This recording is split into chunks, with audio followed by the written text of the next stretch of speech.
All right, guys, so we're at Jannetty Racing, and this is a pretty sick Hellcat. Don't really know too much about the build, but before I kick it off to Ted, I just kind of wanted to show you guys this. It's got a roll cage in there, so can't be too slow. Healthy amount of modifications. Thought you guys might find this interesting. So with that being said, let's kick it over to Ted. Morning, guys. This engine is for RT Life, the blue Charger you see in all the videos. He contracted us to build him an engine. So we had a nice, clean 2014 5.7 core, and we really only used it for the block. Took the block to our machinist, who I've been working with for 39 years, Bob Bruno Engine Research in Bristol, Connecticut. Guy's one of the best when it comes to machine shops. Same employees for 42 years, so that's telling you something about his company. We got an Arrington Performance crank rods and piston combination to bring this out to 397.3 cubic inches. We used all ARP hardware throughout. It's got a custom grind hydraulic roller cam in it. The heads have some port work done to them, and it's going to go in his car. We're going to run it naturally aspirated first, see what it makes, see how it performs, and then hopefully, eventually, may want to step up to some sort of forced induction situation. So the compression ratio is a little higher than you would normally see on a forced induction build, and that's just my personal preference. You know, I've been around engines my entire life, and I like to keep the compression in them as much as possible, within the limits of what we're trying to do. You know, the reality is there are fuel system limitations, there's fuel quality limitations, and you know, the ability to drive the car every day is very important. So the compression that you're selecting, or that you're going with, it's going to make this thing run really efficiently, naturally aspirated. Right. Okay. If we lowered it too much, the car would definitely suffer. I mean, it's still going to suffer a little bit compared to if we kept it at, you know, 10.8 or 11:1. So we selected 10.4:1. We find that number works really well on pump gas. We could run 10, 11 pounds of boost. It'll perform well naturally aspirated. It's not going to give up too much. Anytime you take compression away from a naturally aspirated engine, you're going to give up a few ponies. And so you think that this engine, that's what it's being set up for, around 10 to 11 pounds of boost without any issues? Or This engine can take 20 pounds of boost, okay? Providing we have adequate fuel system and adequate octane. You know, there's always that, you know, confusion about how much boost my motor's built for, okay? Well, we don't build them for boost, we build them for horsepower. The ability to hold a certain amount of horsepower, okay? Because that's a more measurable item than boost, because boost is just a product of restriction. You could have a stock engine and put 20 pounds of boost on it and not break it if you do everything right. Mm-hmm. But the reason it has high boost and doesn't produce a lot of power is because the engine's restricted. It's got a really small cam in it, the ports are really small, it might have manifolds on it. So everything after the supercharger is the restriction that generates boost. Boost is a product of restriction and not a measure of horsepower, okay? Gotcha. So, you know, there's a lot of confusion about that. Everybody thinks that boost is a measure of horsepower, and it's not. It's a product of restriction. So we're building a high flow engine with cubic inches. We can get a lot of air through this motor. If we can get a lot of air through it, we can burn a lot of fuel. If we can burn a lot of fuel, we can make a lot of power. Mm-hmm. So that's, at the end of the day, that's the ultimate goal. How much fuel can we burn? That's going to determine how much horsepower we can make. Okay. And we got a nice solid foundation here. It'll take us from naturally aspirated right into boost, and even room for future growth if we decide to put it on the 85 or race gas or something like that. We can keep leaning on this thing. It's got good, solid foundation. You know, you don't build a mansion on a rock wall. So okay. we want to build a good foundation, and then I build on it from there. And do you think with it being expanded out to basically a 400 cubic inch, is there any kind of danger with running too much air? Like, is the block still kind of really strong and can handle that? This is a good, solid foundation, you know, for probably up to around 800 wheel.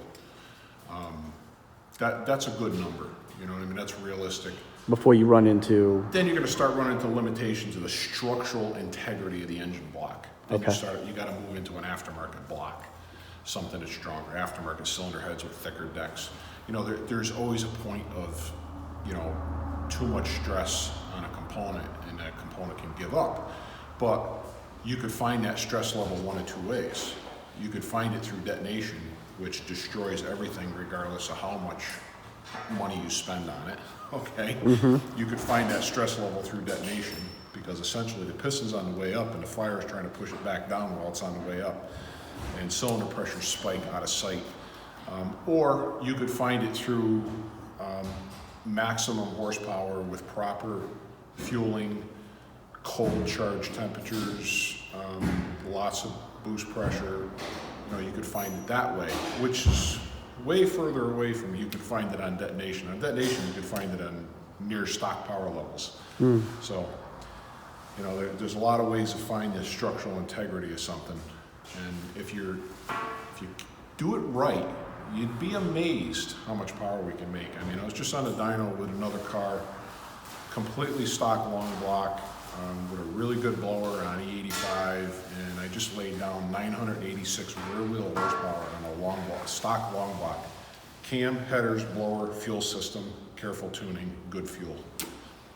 So we're approaching 1,000 wheel with that car. Just made a pulley change, and it made it to about 5,500 RPM, and the belt went up in smoke. So, you know, we're going to have to upgrade the pulley system to be able to really take advantage of that blower. So for my particular build, and this engine here, what kind of blower would you kind of suggest? There are so many choices when it comes to forced induction, and I think it has to be tailored for the way you want to drive the car, okay? If you're strictly a drag racer and your operating RPM is from 5,500 to 7,500, a centrifugal is going to be more efficient. It takes less horsepower to turn a centrifugal blower, okay?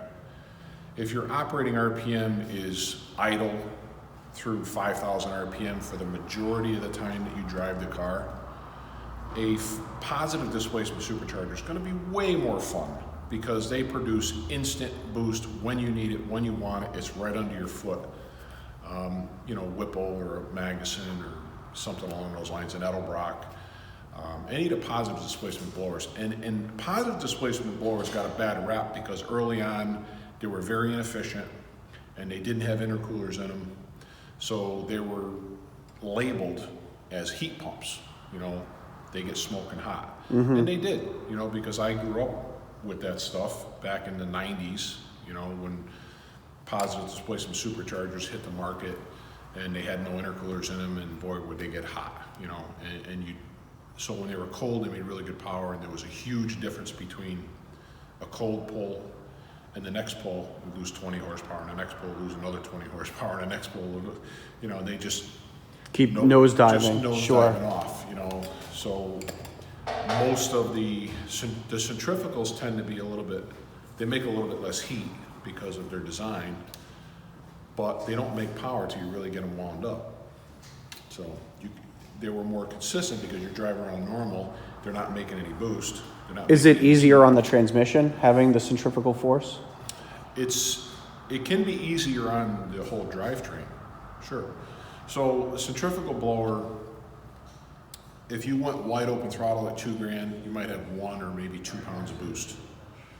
So not much more torque than it made stock. But then as that RPM increases, that power production over stock just opens up.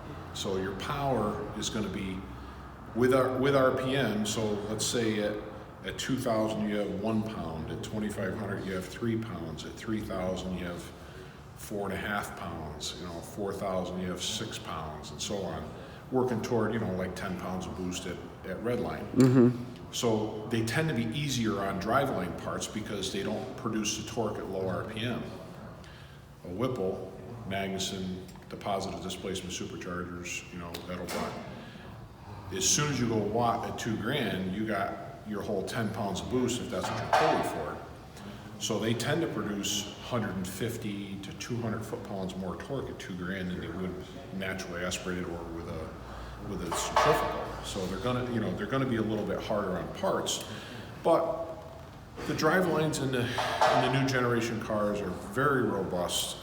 We don't see breakage very often unless there's abuse involved. Okay. So, oftentimes, if a guy broke something, he was doing something he wasn't supposed to. He was driving like a knucklehead. Yeah, doing donuts in the parking lot, Yeah. or banging off the rev limiter, dumping the clutch, putting into a wheel hop. Probably the #1 killer of driveline parts is wheel hop.